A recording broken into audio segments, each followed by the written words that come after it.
vamos con la primera pregunta. Entonces tenemos aquí una pregunta de cardiología. Yo siempre la subo así, un poquito diciendo de qué tema es. Voy a coger aquí ya mi ratoncito. Y en las preguntas lo que nos tenemos que fijar siempre, voy a apuntar aquí, es la edad, el sexo, la clínica y las pruebas complementarias. En este orden, ¿vale?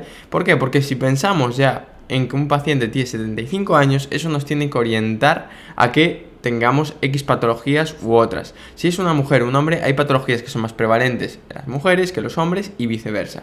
La clínica, ¿por qué viene? Entonces a raíz de ahí tenemos que hacer un diagnóstico diferencial. Y luego con las pruebas complementarias tenemos que decir, vale, pues esta de nuestro diagnóstico es falsa, esta es verdadera, ¿de acuerdo? Entonces, 75 años... a un paciente, por lo tanto es un hombre que tiene una miocardiopatía hipertrófica obstructiva que entra en FA con respuesta ventricular rápida. Entonces no nos dicen que tenga clínica, nos dicen que tiene una miocardiopatía hipertrófica obstructiva más una FA. Bien, ¿qué no usaríamos para control de frecuencia cardíaca o ritmo? Bueno, esta es una pregunta muy compleja. Muy compleja, estas preguntas algunas las hago yo, otras las saco del MIR, otras las versiono, ¿de acuerdo? Entonces todo en el MIR puede caer. Y lo más importante es intentar razonar las cosas. Entonces nos dice que no usaríamos para control de frecuencia cardíaco o ritmo. Entonces hay algo que está contraindicado. Nos está preguntando una contraindicación de fármacos en miocardiopatía hipertrófica. Bueno, ya tenemos una pista, ya vemos por dónde tenemos que razonar.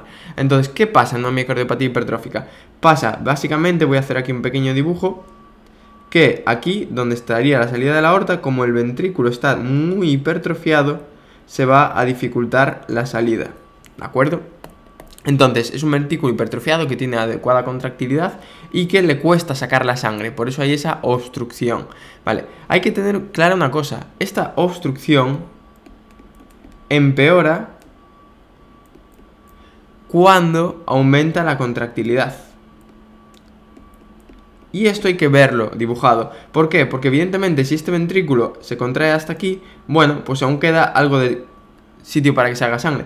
Pero si el ventrículo se contrae hasta aquí, la sangre va a salir bombeada muchísimo peor. Entonces, cuanta más contractilidad, peor. Y en esto radica la clave de la pregunta. Vamos a ver, la amiodarona. La amiodarona es un fármaco antiarrítmico que sirve de muchísimas formas. No se sabe exactamente el mecanismo por el que actúa, pero lo que está claro es que no aumenta la contractilidad. Serviría tanto para una estrategia de control de ritmo, es decir, intentar volver al ritmo sinusal, o para control de frecuencia. No se utiliza tanto para control de frecuencia, pero también se puede utilizar a la desesperada, ¿vale? Entonces, sí que nos gusta, la amiodarona se podría utilizar. El bisoprolol es un betabloqueante, ¿vale? Es un betabloqueante que por lo tanto disminuye la contractilidad del corazón y también disminuye la conducción del nodo AV y por lo tanto baja la frecuencia cardíaca, ¿vale? Nos gusta control de frecuencia y disminuye la contractilidad, por lo tanto esto también nos gusta porque va a disminuir la contractilidad de ese corazón y va a haber menos obstrucción, ¿vale? También lo podemos dar. Digoxina. La digoxina es un fármaco que es bastante tóxico, se suele utilizar para control de frecuencia, más bien en gente mayor. Y lo que tenemos que tener claro es que la digoxina es un inotrópico positivo. ¿Eso qué significa? Que aumenta la contractilidad. Por eso no podemos dar digoxina a este paciente, porque va a aumentar la clínica de obstrucción. Esta va a ser la que no podemos dar y por lo tanto esta va a ser la que tengamos que marcar, ¿vale?